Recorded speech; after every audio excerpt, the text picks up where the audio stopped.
la nuit vous accueille et vous apaise, voyageurs, qui ce soir parcourez la terre d'Égypte. Le ciel s'est fait sombre, mais les premières étoiles se lèvent à l'horizon. Voyageurs, vous n'irez pas plus loin parce que vous êtes arrivés. Vous êtes ici au commencement des temps.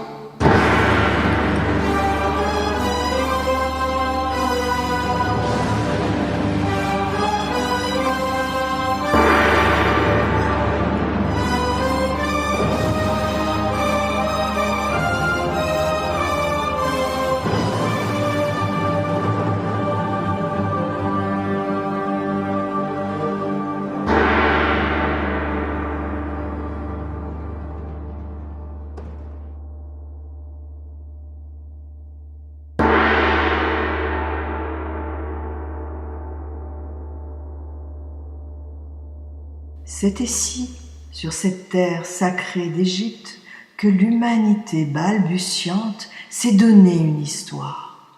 Et cette histoire commence par le premier pharaon, il y a 12 500 ans. Son nom est celui d'un dieu, d'un mythe, d'une légende qui a traversé les siècles. Ce nom est encore sur toutes les lèvres. Il habite encore nos pensées et il est cher aux francs-maçons de la terre de Memphis.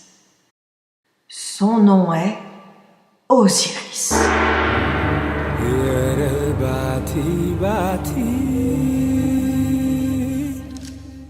Osiris fut le premier pharaon d'Égypte. Et nous vous racontons ce soir, en cette nuit où le soleil ne rivalise plus avec l'obscurité, où le jour s'équilibre à la nuit et où tout est ordre et harmonie, nous vous racontons son histoire.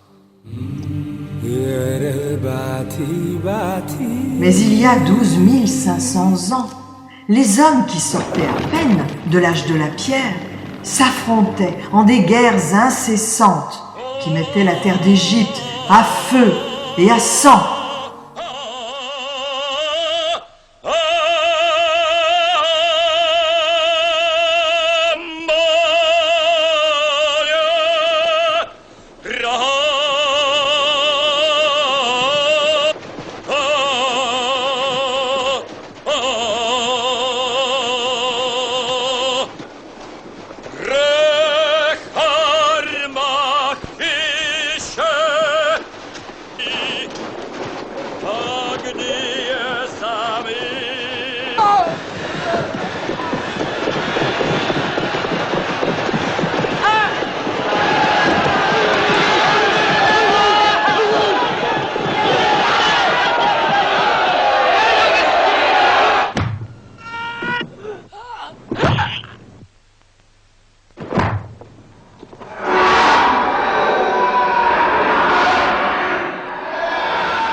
Les tribus et les clans luttaient pour le pouvoir.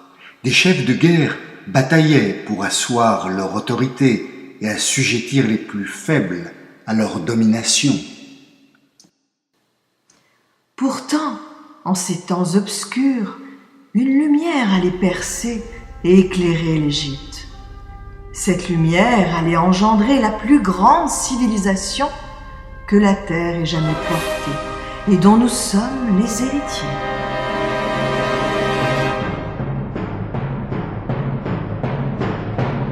Il y eut un homme, fut-il un homme ou un dieu, nul ne le sait. Il vint pour témoigner de la lumière et de la paix.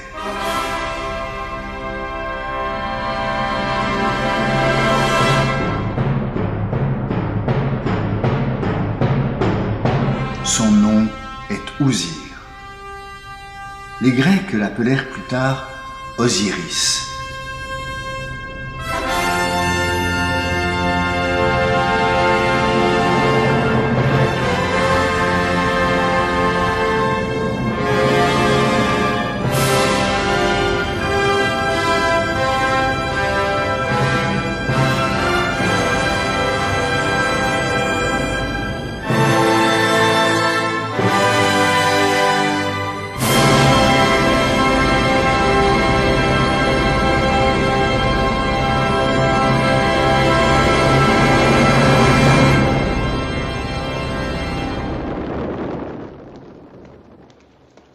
Cet être admirable enseigna aux hommes sauvages la manière de vivre entre eux fraternellement et en paix. Il leur apprit à cultiver la terre.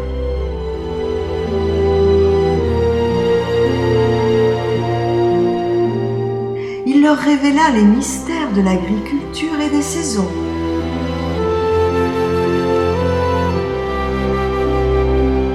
Il leur montra comment faire croître les céréales, moudre le grain et cuire le pain. Il leur apprit l'écriture et la base des mathématiques, afin de conserver le savoir et le transmettre.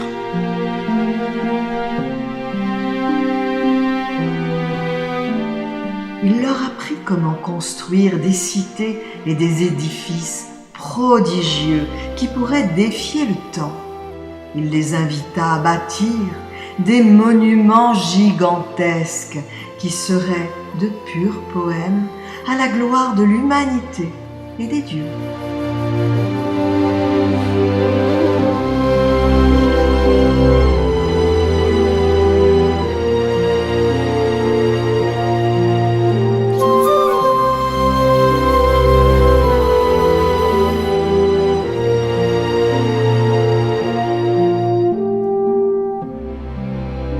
Osiris révéla aux hommes les lois de ce monde, et il leur fit entrevoir qu'il existait une autre vie au-delà de notre horizon, que jamais l'énergie ne meurt, et que la vie est plus forte que la mort.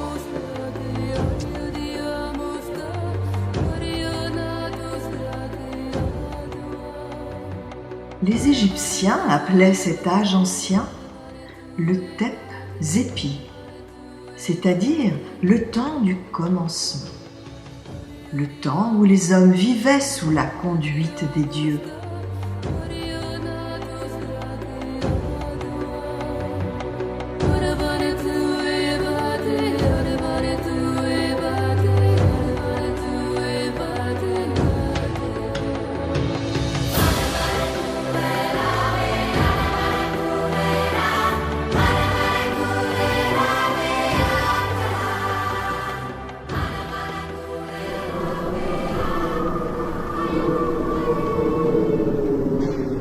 Mais ce temps n'allait pas durer.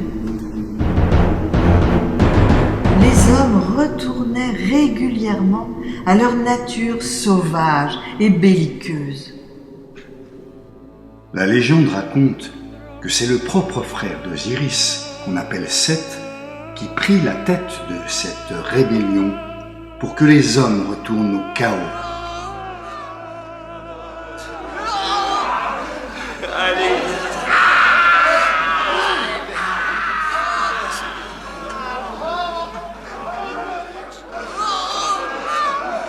Le conflit de ces deux frères ennemis n'est pas unique dans l'histoire des hommes.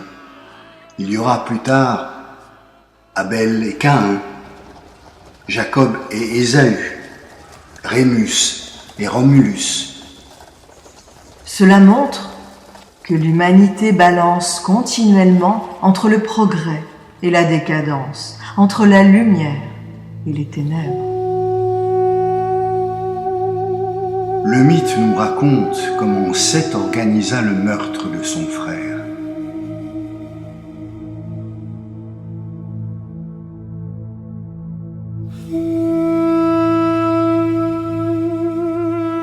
Comment il l'enferma dans un coffre somptueux et qu'une fois mort, il fut démembré puis jeté dans le Nil.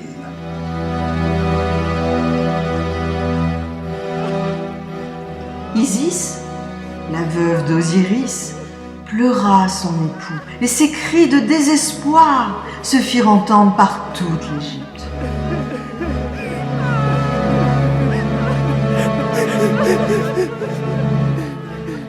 On dit que ces larmes abondantes firent grossir les flots du Nil et que chaque année, le fleuve se souvenait de ses lamentations en provoquant la grande inondation.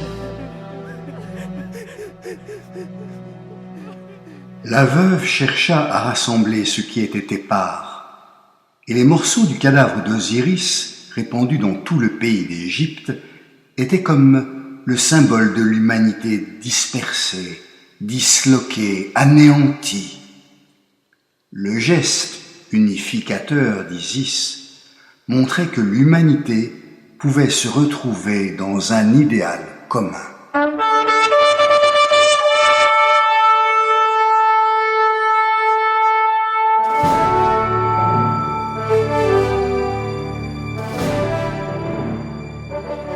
La royauté pharaonique reposait sur ce mythe fondateur. Osiris était le dieu ressuscité. Il gouvernait l'Égypte avec sagesse et avait transmis cette charge royale à ses successeurs, les pharaons.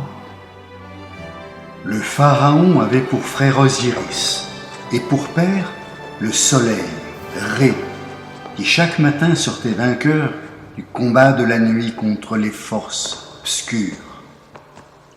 Nul ne contestait son ascendance divine, et il était un éther, un dieu en puissance.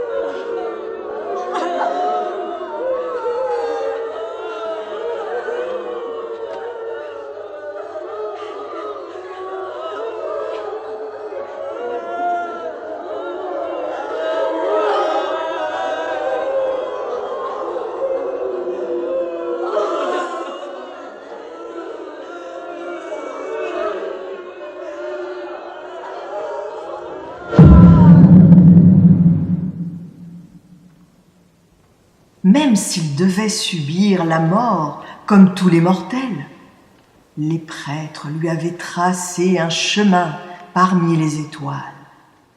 Ils avaient inscrit dans les tombeaux les formules magiques, sorte d'itinéraire pour voyager dans l'autre monde et lui permettre de trouver la vie éternelle auprès des dieux.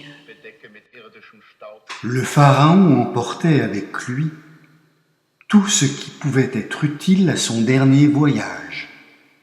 De la nourriture, des serviteurs sous forme de statuettes, mais aussi les trésors dont il s'entourait durant sa vie terrestre. C'est dans le secret du tombeau et grâce aux rites pratiqués par les prêtres que le pharaon prenait son envol vers le royaume d'Osiris. Ce tombeau devait être magnifique et inviolable. On lui donnait le nom de maison de millions d'années.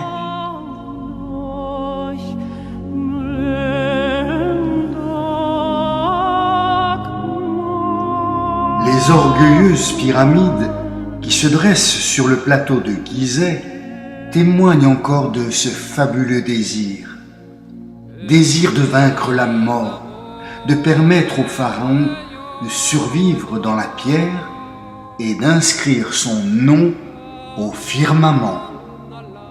Un vieux proverbe égyptien proclame : l'homme existe tant que son nom est connu. S'il est gravé dans la pierre, il vit à jamais.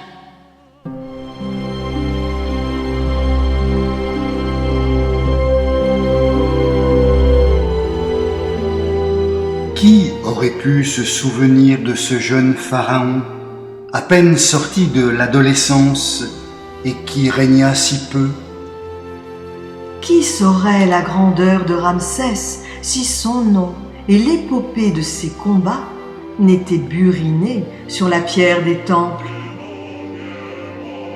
Après 5000 ans, les pharaons d'Égypte vivent encore dans nos mémoires. Leur nom est prononcé et l'oubli impitoyable du temps n'a pas de prise sur eux. Aurait-il inventé l'éternité? Voyageur, toi qui en cette nuit a les yeux tournés vers la voûte étoilée. Imagine que les pharaons, eux aussi ont cherché une réponse dans le firmament.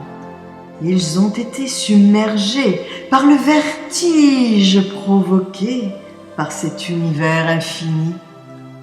Tout comme toi, voyageur, ils ont voulu comprendre le sens de cet infini, le sens de la vie. Ils ont cherché la vérité. Mais qu'est-ce que la vérité ? La vérité comme une étoile filante. Dès qu'on l'aperçoit, elle a déjà disparu. Les pharaons avaient une perception particulière de la vérité. Pour eux, c'était Maat. Elle représentait l'ordre en lutte permanente contre le chaos. Et de ce combat incessant naissait la vie. La vie est la vérité. La seule vérité. 5000 ans plus tard, Teilhard de Chardin dira la même chose. La vie, l'amour de la vie, de la nature, de la beauté, c'est ce que l'Égypte nous apprend. Même dans l'obscurité des tombeaux, les peintures représentent des scènes bucoliques et elles nous surprennent encore par leur fraîcheur et leur poésie. Ici, la chasse au canard. Là, un couple heureux se détend sous un sycomore. Ou encore la moisson du blé et la vendange des raisins. Tout pétille de vie, même dans la mort. C'est au nom de la vie et de la beauté que les pharaons érigèrent des temples colossaux. Ces monuments ne sont pas à l'image de l'homme, mais ils parlent de l'infini et du cosmos. Ils racontent la grandeur de la vie, qui se dit Ankh en égyptien, et qui est représentée par le hiéroglyphe d'une croix. On ne connaît pas vraiment le sens de cette croix de vie, de l'Ankh, présent partout en Égypte. Si on s'en tient au mot même, il signifie vie, mais aussi lanière de sandales. Ce symbole serait-il lié à la marche ? La vie ne serait-elle pas un pèlerinage terrestre où nous devons avancer pas à pas sur le chemin qui nous est tracé ? Et qui s'arrête de marcher est déjà mort. Les pharaons ont proclamé qu'ils étaient le lien entre la vie et la mort, entre les dieux et les hommes. Par leur foi, ils ont maintenu l'unité de l'Égypte durant 3000 ans, façonnant une civilisation unique à laquelle nous devons beaucoup. Bien avant la Grèce et Rome, la terre des dieux a enrichi nos connaissances par l'écriture, les arts, les mathématiques, la géométrie, l'architecture. Nous sommes les enfants de la veuve, les héritiers d'Osiris, qui était notre enseigneur. Et puisque notre voyage dans la nuit s'achève, levons une dernière fois les yeux vers la voûte étoilée pour contempler ces brillantes étoiles. Vous les reconnaissez ? Nemes, Narmer, Nebre, Senej, Djoser, Huni, Snefru, Khufu, Khafre, Menkaure, Unas, Teti, Nefer Kahor, Iti, Sesostris, Neferhot. Ce sont les âmes des pharaons qui se sont envolées vers les terres inconnues. Leur nom brille au firmament.